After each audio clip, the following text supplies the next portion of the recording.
Bonjour Sylvie, bonjour Simon. Bonjour. Bonjour Jeanne. Aujourd'hui, on est là pour parler des usagers. Vous avez tous les deux associé les usagers d'une manière différente dans des projets et on aimerait bien en savoir plus. Simon, est-ce que tu peux nous dire qui tu es, d'où tu viens et ce que tu fais? Alors, je m'appelle Simon Mauverman, je suis directeur général adjoint des services de la ville de Villeurbanne. Je m'occupe des sports, de la solidarité des personnes âgées, de la santé publique et de la vie associative au sein des services de la ville de Villeurbanne. Pourquoi est-ce que tu as été rencontrer tes usagers? On est allé rencontrer les usagers parce qu'on se posait une question de changement de méthode avant tout et une question pratique sur la question de l'autonomie des personnes âgées qu'on accueille dans nos résidences à Villeurbanne, avec l'élément important sur l'activité physique des personnes âgées. Et la question plus de méthode, en fait, c'est comment sortir du classique, parce que dans une mairie, les usagers, on les voit, ils ne sont pas loin de nous, on les croise en sortant de la mairie, on les rencontre dans la rue, on a un contact très proche, les élus sont en contact permanent avec les usagers. On fait des enquêtes de satisfaction parfois, on leur pose des questions. Mais on avait l'intuition que ça ne suffisait pas forcément et que ces retours, ces modes classiques d'interrogation ne suffisent pas à vraiment comprendre comment fonctionnent certains usagers, notamment les plus fragiles, ceux qui ne vont pas s'exprimer, ceux qui peuvent avoir des sentiments d'un peu d'éloignement avec notre administration. Et là, ce qu'on nous a proposé dans le cadre d'un projet de méthode, c'est d'aller juste les regarder. Non pas ce qu'ils pensent, mais ce qu'ils font vraiment.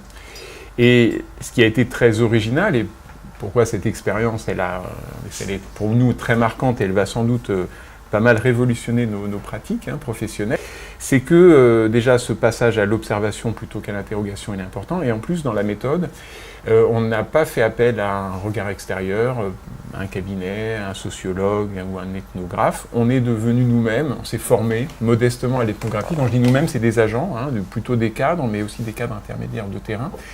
Moi, j'étais aussi dans l'équipe, et autour de cette équipe, on est allé observer. On a appris à observer, on a appris à mettre de côté le plus possible nos représentations, ce qu'on pouvait aller plaquer sur notre usager tel qu'on l'imaginait, pour prendre le temps de regarder ce qu'il fait concrètement. Donc ça s'est traduit par une équipe d'une douzaine de pionniers qui se sont formés et qui sont allés dans les résidences. C'est des résidences autonomie où sont accueillies des personnes de plus de 60 ans.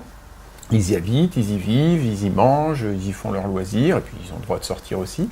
Et on allait se poster à l'extérieur, à l'intérieur, au temps du déjeuner, et on avait un carnet, et on devait noter, d'être le plus descriptif possible de ce qu'on percevait. Le but, c'était de rassembler tout ce matériau pour ensuite chercher ce qu'on appelle des nudges, pour trouver des incitations à la pratique physique. Mais là où c'est à renouveler l'intérêt et sur l'usager, c'est cette phase d'écoute, d'observation et surtout de regard le plus neutre possible. Qu'as-tu découvert d'incroyable? On n'a pas forcément découvert des choses totalement incroyables, mais il y a un premier effet qui est extrêmement puissant, c'est le décloisonnement. Puisque dans l'équipe, je ne l'ai pas précisé juste avant, il y avait des gens qui connaissaient très bien le domaine, les directrices de ces résidences connaissent bien leur public et leurs usagers. Mais on avait aussi des personnes, par exemple, qui s'occupaient de l'action sociale, qui s'occupaient des piscines, qui n'avaient rien à voir avec le champ et qui sont venus apporter leur regard neuf et ont découvert ce champ-là. On n'a pas fait de découverte révolutionnaire, mais on a bien identifié, par exemple, des moments très importants. On sait qu'à 11h30, il se passe beaucoup de choses. Et si on veut agir sur ces leviers, on sait que ce temps-là est important. Pourquoi? Parce que c'est le temps préalable au repas. Les personnes se réunissent dans le hall, vont consulter le menu du jour et on a identifié par exemple que dans leur chronobiologie, ce moment était extrêmement important. À d'autres moments, on s'est rendu compte qu'il ne se passait rien, qu'ils dormaient ou qu'ils regardaient la télé ou qu'ils faisaient autre chose, c'était un temps consacré plus à l'intime. Et donc on a pu scander toute la journée et repérer les moments favorables à l'introduction de ces coups de pouce, de ces nudges. On s'est rendu compte aussi, par exemple, que la question du sport n'était pas la bonne approche. Dire à une personne âgée, à certaines personnes âgées en tout cas, parce qu'on a aussi complété par des récits, par des carnets de bord que les usagers, en plus de l'observation, ont remplis sur leur journée, en décrivant ce qu'ils faisaient, de partir plutôt du comportement et pas de la description ou de l'avis, avec leur humeur par exemple. Ils disaient voilà ce que j'ai fait aujourd'hui et voilà mon humeur. Donc ils mettaient un petit smiley. Ça, si rentrer dans l'état émotionnel de l'usager, c'est rarissime qu'on le fasse. Souvent on lui demande êtes-vous content de l'accueil, avez-vous été satisfait, les délais de traitement étaient-ils bons. C'est rare qu'on lui demande dans quel état d'esprit étiez-vous. Est-ce que vous étiez joyeux, heureux, triste, malheureux. Toutes ces choses-là, je ne dis pas qu'on les avait pas, on ne pouvait pas les deviner, mais on les a partagées et vraiment en observation. Moi-même, c'était en juillet dernier, je me suis mis 2 heures à l'entrée de la résidence et j'ai observé. Et notamment pour des cadres, ce que ça provoque, c'est vraiment de se poser, de ne pas proposer et de regarder pendant 2 heures avec un carnet. C'est un changement de posture vis-à-vis de l'usager qui est extrêmement puissant et qu'on a déjà maintenant intégré, en dehors de ce projet-là, dans nos pratiques quotidiennes. Comment as-tu sélectionné tes pionniers ? Alors les pionniers, le principe a été le volontariat, le droit à l'erreur. On ne savait pas dans quoi on se lançait. Donc le droit à l'erreur et le volontariat, c'est aussi la possibilité d'abandonner. Donc on est parti de 20 que j'ai sollicité assez largement, qui se sont montrés intéressés. On a fini un groupe d'une douzaine. Certains se sont embarqués en cours de route.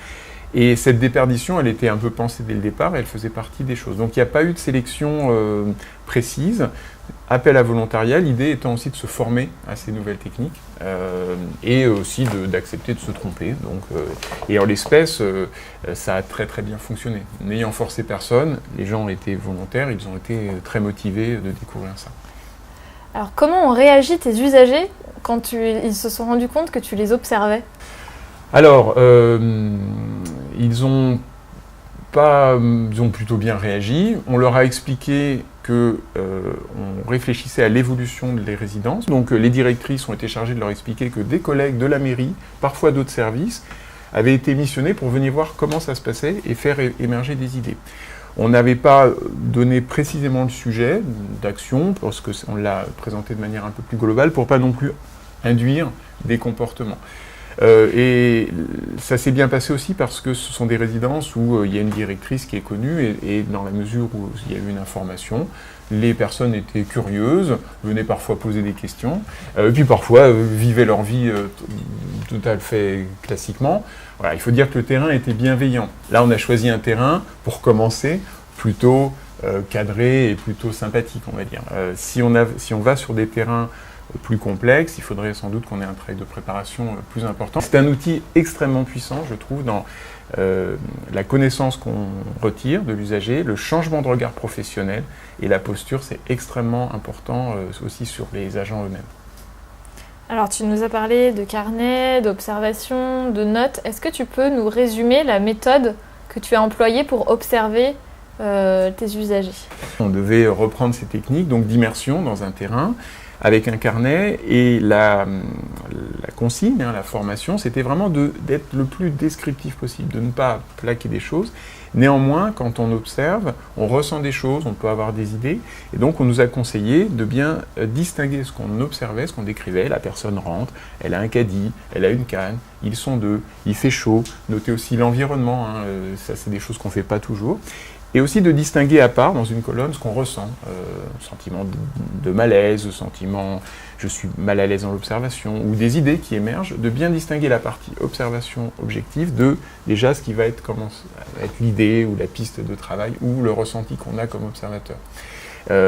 Ensuite, il y a eu une synthèse de ces carnets qu'on devait faire assez rapidement, qui a été mise en ligne sur une plateforme. On pouvait lire les observations des autres, compléter, et des séances où on mettait en commun nos observations, nos ressentis, les points importants qu'on avait.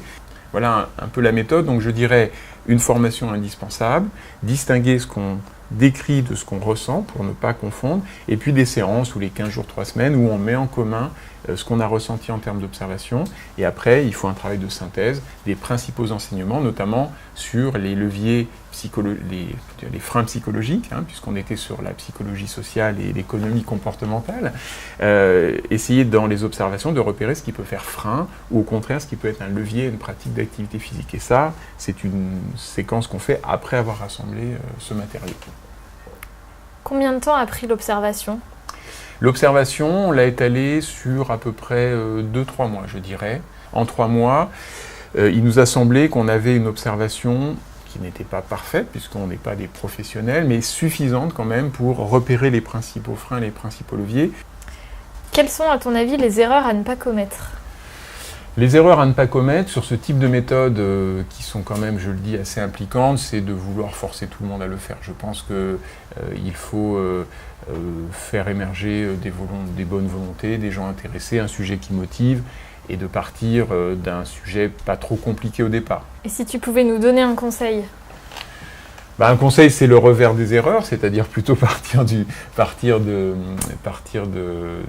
l'expérimentation, partir du volontariat, dire clairement, je parle d'un point de vue de dirigeant, qui a en responsabilité des équipes, de clairement dire qu'on a le droit à l'erreur, que si on se trompe, c'est pas grave, on fera autrement, ou on ressentira. Ça, c'est le principal conseil, parce que ça déstresse aussi beaucoup les agents, et du coup, ils sortent des ressources complètement inexplorées, qui sont moins présentes quand ils ont l'impression qu'ils vont être jugés s'ils se trompent ou s'ils réussissent. Merci Simon. De rien, Jeanne. Sylvie, est-ce que tu peux nous dire qui tu es, d'où tu viens et ce que tu fais ? Je suis Sylvie Sferman, je suis sous-préfète de l'arrondissement de Limoux dans l'Aude, donc 25 km au sud de Carcassonne. Je suis sur un territoire rural, à peu près 45 000 habitants. Et je travaille sur un projet de création de maisons de l'État, c'est-à-dire la transformation de la sous-préfecture qui accueille d'autres administrations en son sein et qui donc ne peut plus s'appeler uniquement sous-préfecture, puisque c'est une addition de plusieurs administrations et cela devient du coup une maison de l'État. Et pour réussir cette maison de l'État et qu'elle ait un sens au-delà de la mutualisation immobilière, c'est que nous avons réfléchi aux mutualisations fonctionnelles et notamment notre idée dans le projet de service, c'était d'avoir un accueil mutualisé, quel que soit l'usager que nous accueillons. Donc les 3 administrations qui entrent dans cette maison de l'État, donc la sous-préfecture, la direction départementale du territoire et de la mer et un centre d'information et d'orientation de l'éducation nationale. D'accord. Et alors du coup, tu as rencontré des usagers ? Alors en fait, l'appel aux usagers dans ce projet s'est concrétisé lorsque nous sommes arrivés sur un point de blocage, qui est en fait la résistance au changement, c'est-à-dire aucun fonctionnaire de l'éducation nationale ne veut faire l'accueil pour la sous-préfecture, les agents de la sous-préfecture disent ne pas savoir faire l'accueil d'une DDTM, et nous sommes donc tombés sur un irritant. À partir de là, on s'est dit, il faut qu'on change le focus, il faut qu'on change de lunettes et que nous regardions peut-être ce que les usagers attendent d'une maison de l'État, sachant qu'on a des usagers différents et pour certains communs.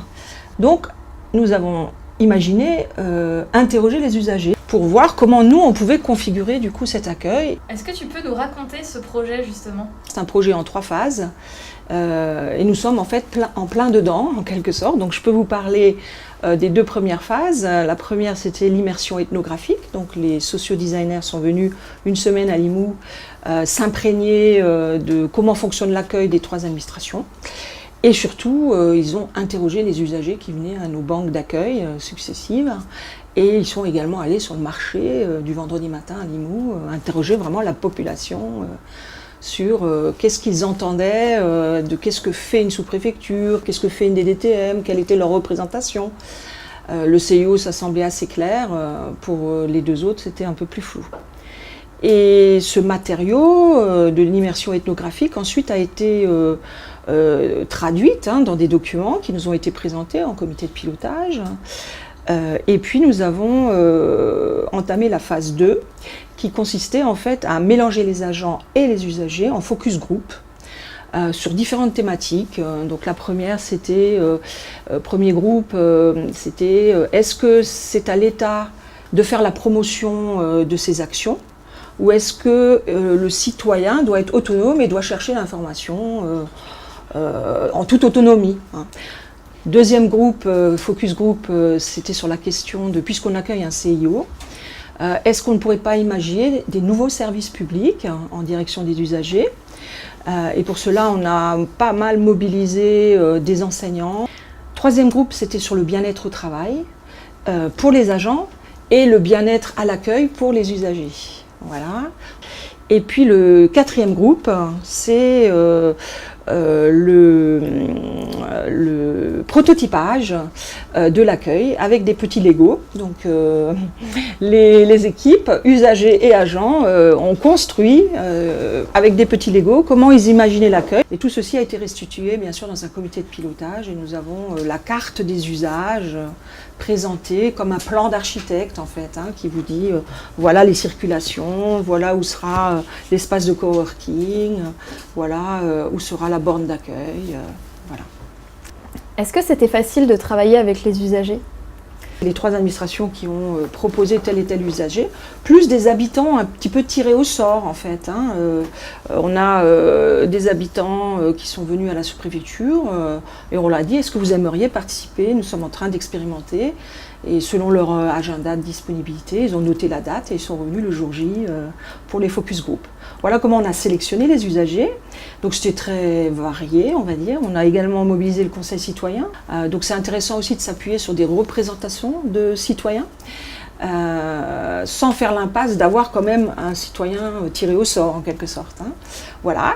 Et puis le contact citoyen, usager, agent, puisqu'ils étaient ensemble et que c'était un regard croisé. C'était intéressant parce que ça donnait quand même une vision 360 degrés de ce qu'attend en fait un usager quand il est accueilli à la sous-préfecture, à la DDTM, au CIO. Et les agents ont dû parfois entendre des choses pas très agréables. Par exemple, l'usager qui dit moi j'aimerais bien être accueilli avec un sourire. Et combien d'usagers il y avait dans ce projet ? Alors, en fonction des groupes, c'était variable. Donc les groupes, c'était à peu près, les focus groups, c'était à peu près 25 personnes à chaque fois. Et au total, puisque là j'ai un décompte précis, puisqu'on a fait une restitution publique, on a invité tous les personnels et usagers qui ont participé à un moment ou à un autre dans le processus, et nous étions 73. D'accord.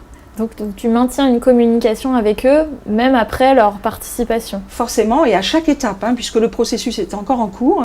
Et à chaque étape, on fait un retour à tous les participants, généralement sous forme d'une présentation publique.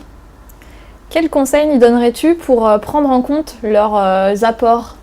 Alors les usagers, ils se sont exprimés sur plein de choses, évidemment. On s'est laissé, on va dire, la place à la créativité, voire au rêve. Puisque vous imaginez bien, cette création de maison d'État va impliquer une rénovation immobilière sur le bâtiment, qui lui est dans un chiffrage qui est cerné. Il faut voir si ça rentre maintenant dans l'enveloppe immobilière. Donc, on va dire tout ce qui a été exprimé a été traduit dans la proposition socio-design. Le comité de pilotage, où il y a les acteurs décisionnaires, vont évaluer ce qu'ils peuvent intégrer, et on va peut-être devoir gérer quelques déceptions si on n'arrive pas à être fidèle à la carte des usages et à ce schéma architectural. Mais nous avons bien posé les règles au départ, à la fois en direction des usagers et en direction des agents, c'est que tout ne sera pas possible. Il faut que ça reste dans l'enveloppe financière qui nous a été attribuée, mais nous allons faire tout ce qui est dans notre possibilité pour respecter au plus près, parce que c'est ce qui a été exprimé et par les agents et par les usagers. Et si c'était à refaire ? Alors, si c'était à refaire, c'est une expérience extraordinaire. C'est une expérience humaine déjà. On voit comment les regards évoluent. Les agents qui au début étaient assez réticents, parce que c'est toujours la résistance au changement. Le fait de voir arriver dans votre bâtiment des étrangers, enfin des administrations qui ne sont pas les vôtres, comment on va travailler ensemble, on ne se connaît pas, on ne sait pas ce que fait l'autre. Enfin, voilà, il y avait quand même cette réticence au départ. Maintenant, ils organisent des pique-niques dans le jardin de la sous-préfecture. Donc il y a vraiment quelque chose qui s'est installé et c'est de très bon augure pour le futur vivre ensemble dans cette maison d'État. Merci Sylvie. Merci Jeanne.